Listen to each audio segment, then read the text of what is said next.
Tu vas l'effacer en caméra? Plus haut. Voilà. Comme ça? Ouais. Un peu plus fort. ITV3 première.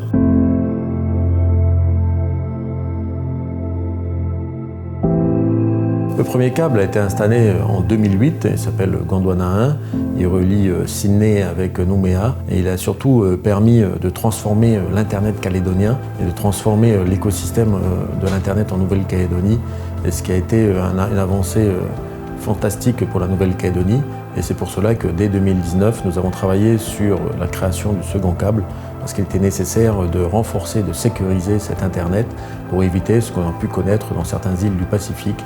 Et donc c'était vraiment l'objectif de la Nouvelle-Calédonie et de l'OPT, de sécuriser cet Internet calédonien pour pouvoir après permettre à l'OPT d'exercer son rôle d'aménageur du territoire de la meilleure façon possible. Un câble sous-marin, c'est un dispositif, c'est un câble avec une enveloppe protectrice et à l'intérieur vous retrouverez une fibre optique.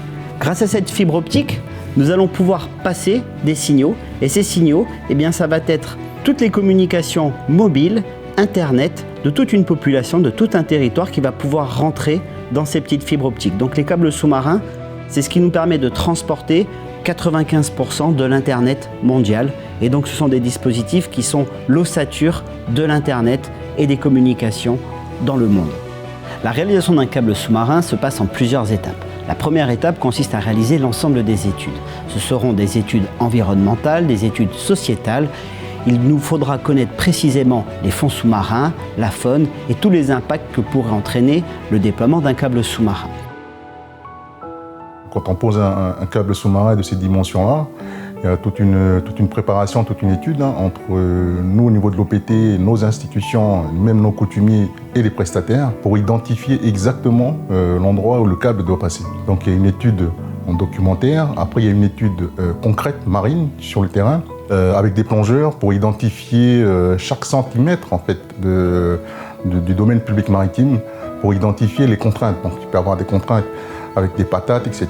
Mais il y a aussi des contraintes de zones protégées ou des coraux.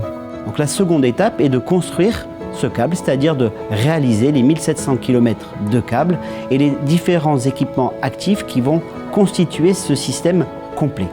Ce câble a donc été construit, assemblé dans l'usine de Calais, puis il a été transporté jusqu'à Fidji pour être embarqué dans le câblier René Descartes qui s'est chargé de sa pose.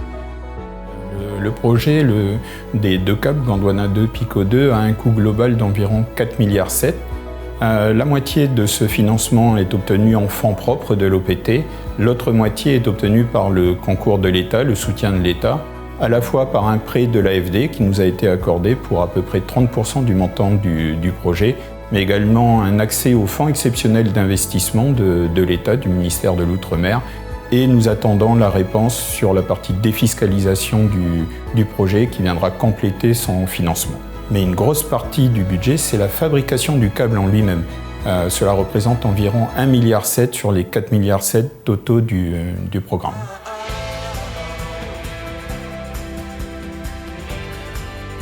Alors un atterrissement est toujours une opération un petit peu délicate car elle fait intervenir beaucoup d'entreprises, donc c'est du travail en coactivité avec à la fois le navire, les équipes d'atterrissement, les équipes de support nautique qui travaillent dans l'eau, les équipes de jointage qui réalisent le câble terre. Et donc la coordination de toutes ces équipes est un des plus gros challenges de l'atterrissement. Une fois que le câble a été posé sur le fond, les plongeurs vont installer des coquilles. Donc les coquilles en fonte. On va avoir deux intérêts. Le premier intérêt, ça va être de protéger le câble contre des agressions extérieures, mais aussi de le stabiliser sur le fond, ce qui évitera au câble de bouger et justement d'endommager la faune environnante s'il était amené à être déplacé.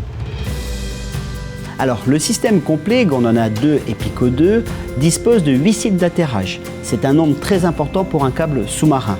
Pourquoi autant d'atterrage? Puisqu'en fait, ce câble a plusieurs missions. Tout d'abord, il doit raccorder la Nouvelle-Calédonie à Fidji, donc 2 stations internationales, celle de Nouville et celle de Suva. En termes de cadencement, Le premier site qui a été réalisé était le site de Wemo. Pourquoi Wemo? Eh bien parce que finalement c'était un site que nous connaissions déjà, puisque c'est de Wemo que part le câble international Gondwana 1. Ensuite nous avons réalisé le site du Mont d'Or, puisque Wemo et le Mont d'Or sont connectés. Ils sont également connectés à Nouville, donc le troisième site a été le site de Nouville. Une fois que nous avions donc le câble international qui était déployé, le câblier a poursuivi sa route vers le sud pour rejoindre Yaté, Maré, Lifou, et nous avons également raccordé en attente l'île des Pins. Ce câble sous-marin dispose également d'un système Pico 2, un système domestique, qui permet de raccorder Maré, Lifou et l'île des Pins qui n'étaient pas raccordés à notre réseau de transport optique, et également de créer deux boucles. Une boucle sur le Grand Nouméa et une boucle entre Nouméa et Lifou. Le projet Gondwana 2 et Pico 2 est un projet structurant pour le numérique calédonien pour les 25 à 30 ans qui viennent. Il permet de répondre à la fois à des enjeux économiques, des enjeux sociétaux, mais également des enjeux d'aménagement du territoire. C'est un projet à multiples facettes. D'une part, sur sa partie domestique, il permet de répondre à deux grands objectifs. Le premier, c'est de réduire la fracture numérique pour environ 9000 Calédoniens qui sont sur les communes de Yaté, de l'île des Pins et de Maré. Ce sont des communes qui sont aujourd'hui raccordées par faisceau herdien, donc avec des capacités plus limitées et sensibles aux conditions météorologiques. Permet bien sûr également de sécuriser, de boucler totalement les télécommunications de la Nouvelle-Calédonie et de sécuriser les communications du Mont d'Or, de Mont d'Or Sud.